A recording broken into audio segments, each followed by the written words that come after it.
Syekh Muhammad bin Makram, penyusun kitab Lisanul Arab, mengatakan tidak ada satu orang pun yang mampu mencapai dasar dari sumur tersebut, saking dalamnya gitu. Bahkan pada suatu hari terdengar nih suara-suara teriakan-teriakan orang dari dalam sana gitu, yang meneriakan bahwasanya kayak wahai dauman, dan juga kalau malam hari itu kayak berbau busuk yang berasal dari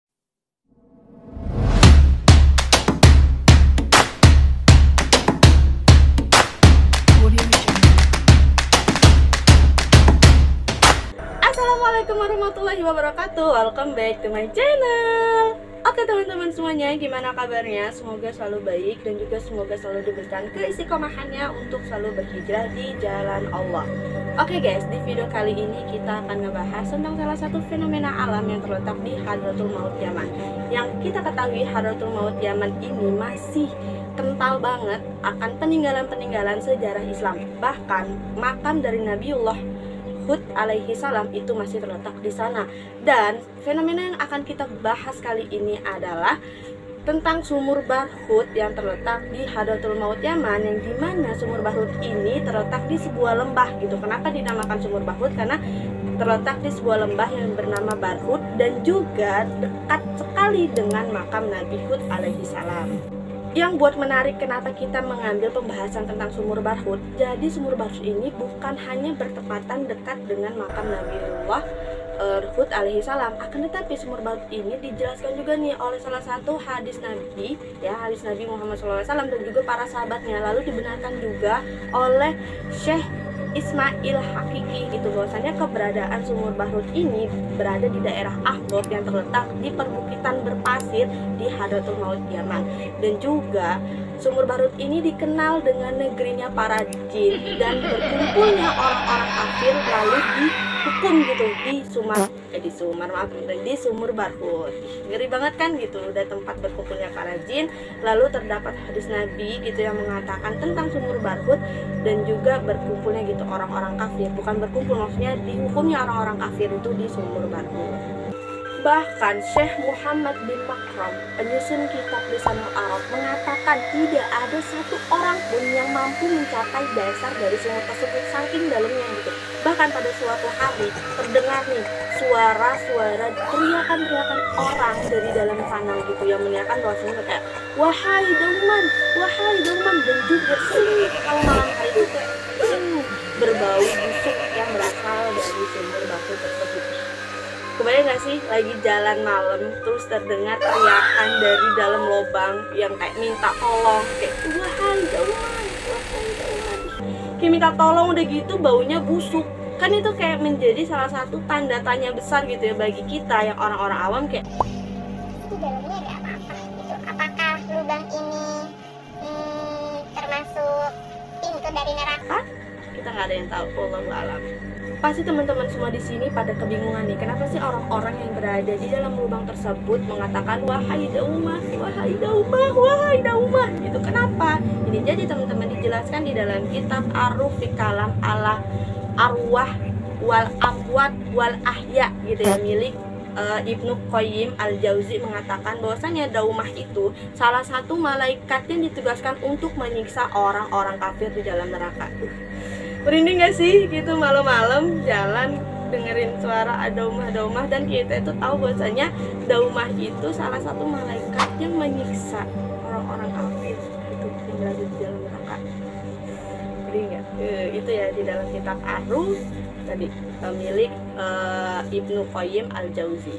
Dan juga disebutkan di dalam kitab Al-Kabir bahwa sahabat Abdullah bin Abbas radhiyallahu anhu meriwayatkan hadis Rasulullah SAW yang berbunyi, sebaik-baiknya di atas permukaan bumi itu adalah air Zam-Zam, karena di dalamnya terdapat zat yang dapat menyegarkan dan obat dari segala penyakit. Dan seburuk-buruknya air di atas permukaan bumi adalah air dari sumur Barhut yang terletak di Hadratul Maut, seperti kumpulan belalang yang pada pagi hari memancarkan air, kemudian pada sore hari mengering hingga tidak dapat bekas basah di atasnya. Hadis riwayat Tabrani. Dan itulah teman-teman hadis Nabi Muhammad SAW gitu yang menjelaskan tentang sumur Barhut. Akan tetapi ada lagi nih riwayat lain dari Sayyidina Ali bin Abi Thalib menyatakan tentang sumur Barhut yang berbunyi, sejelek-jeleknya lembah yang berada di tengah-tengah manusia ialah lembah Ahqaf, yaitu lembah yang terletak di Hadratul Maut dan sering disebut dengan nama Barhut. Di dalamnya arwah orang-orang kafir dikumpulkan, sedangkan sebaik-baiknya lembah ialah lembah yang berada di Mekah dan lembah yang ditempati Nabi Adam pertama kali sesuai turun di dunia di India. Dan sebaik-baiknya sumur di tengah-tengah manusia ialah sumur Zam-Zam, dan seburuk-buruknya sumur di tengah-tengah manusia ialah sumur Barhut. Ngeri kan gitu. Jadi sejelek-jeleknya sumur adalah sumur Barhut, sebaik-baiknya sumur adalah sumur air Zam-Zam, dan sejelek-jeleknya lembah itu lembah yang terletak di Ahqaf, Hadratul Maut, dan sebaik-baiknya lembah adalah tempat turunnya Nabi Adam ke muka bumi, yaitu yang ada di India gitu. Nah, jadi siapa tuh yang menjelek-jelekan India? Walaupun India yang kita kenal gitu ya dengan makanan yang begitu gitu, tapi India juga adalah salah satu tempat di mana Nabi Adam itu pertama kali turun. Ini Padahal udah habis gitu ya, tahun barunya udah lewat, udah tanggal 2 Januari 2024, tapi kenapa masih ada yang merayakannya? Enak emang orang-orang ini gitu. Apakah itu? Gak tau deh. Jadi nih ya teman-teman, ada salah satu riwayat lagi yang mengatakan bahwa tempat yang paling Allah benci di muka bumi adalah sebuah lembah yang disebut sebagai Barhut. Di dalamnya arwah orang-orang kafir dikumpulkan. Udah dibenci sama Allah gitu, dijelaskan juga oleh Rasulullah gitu kan, bahwasanya lembah yang paling dibenci itu adalah lembah Barhut gitu, karena tempat berkumpulnya orang-orang kafir dan disiksa. Ngeri gitu. Dan tahu gak sih teman-teman bahwasanya salah satu tanda hari kiamat adalah munculnya api dari Hadratul Maut Yaman yang menggiring orang-orang menjadi satu di suatu lembah gitu.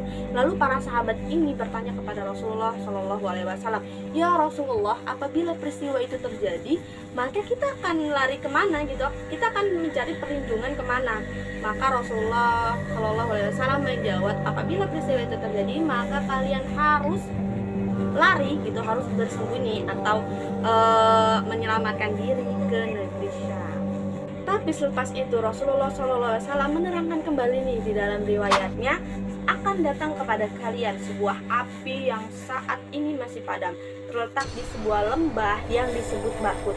Api itu akan menyelimuti kalian dengan azab yang amat pedih, melenyapkan nyawa dan harta, akan berkobar mengelilingi dunia selama 8 hari, menerbangkan burung-burung dan awan. Suhunya akan terasa lebih panas pada malam hari dibanding siang hari, dan akan terdengar suara gemuruh petir serta halilintar di antara langit dan bumi. Ia berada di atas kepala para makhluk dan di bawah arsy. Hadis riwayat Ibnu Asakir dan Tabrani. Ngeri nggak? Jadi kalau pada hari kiamat nyembur api dari Ahqaf gitu, yang mengumpulkan orang-orang di suatu lembah, terus ada petir. Pada saat itu kita merasa panas gitu ya, karena menerbangkan awan-awan gitu. Bayangin teman-teman, cepat dan ya bertobat yang punya salah, bertobat yang punya dosa, bertobat. Ikhfir dami. Ini ada ini bukan minyak ya, apa namanya, keringat. Jadi takutnya nggak sih teman-teman. Dan itulah teman-teman bahwasanya asal usul dan juga hadis Nabi yang berhubungan tentang sumur Barhut. Tapi ada salah satu kisah lagi yang berasal dari Imam Al-Asma'i mengatakan bahwasanya dahulu kala pada suatu malam ada seorang soleh ya, bukan seorang soleh, maksudnya seorang yang soleh atau muslim itu berjalan di salah satu lembah Barhut. Lalu dia ini mencium nih bau busuk yang berasal dari lembah itu. Seketika itu dia sadar bahwasanya dia berada di sumur Barhut, maksudnya di daerah sumur Barhut. Lalu pada saat itu juga dia langsung teringat teman-teman bahwasanya pada hari itu wafatnya pembesar kafir. Jadi pemukanya orang kafir itu meninggal juga pada hari itu. Lalu dia nih baru sadar teman-teman bahwasanya bau busuk yang maksudnya yang berasal dari lembah itu adalah bau dari orang kafir tersebut yang mati. Ngeri gak sih?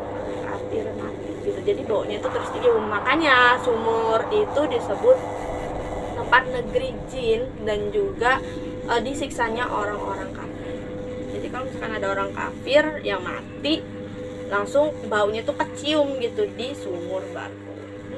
Ngeri. Dan kisah yang kedua, ini kita sebut saja ada 2 orang pria gitu ya. Yang satu seorang prianya bernama Furqan dan juga yang satunya itu bernama Abdul. Furqan ini ingin menunaikan ibadah haji gitu ke Baitullah. Akan tetapi Furqan ini memiliki sejumlah uang atau tabungan yang insya Allah gitu akan dititipkan dan akan diamanahkan oleh sahabatnya ini yang bernama Abdul. Ketika sudah melaksanakan ibadah haji dan ketika ingin pulang, otomatis si Furqan ini mengambil hartanya tersebut. Akan tetapi si Furqan ini mendengar berita bahwasanya Abdul ini meninggal gitu atau wafat gitu. Jadi kan dia bingung nih karena hartanya dititipin ke Abdul, sedangkan Abdulnya tadi sudah wafat. Lalu Furqan ini berinisiatif untuk menanyakan kepada keluarganya. Akan tetapi teman-teman, keluarga korban ini tidak tahu gitu, nggak ada yang jawab sama sekali di mana harta Furqan. Lalu Furqan ini pulang dengan merasa kecewa dan dia ini menyampiri sebuah syekh yang ada di Mekah.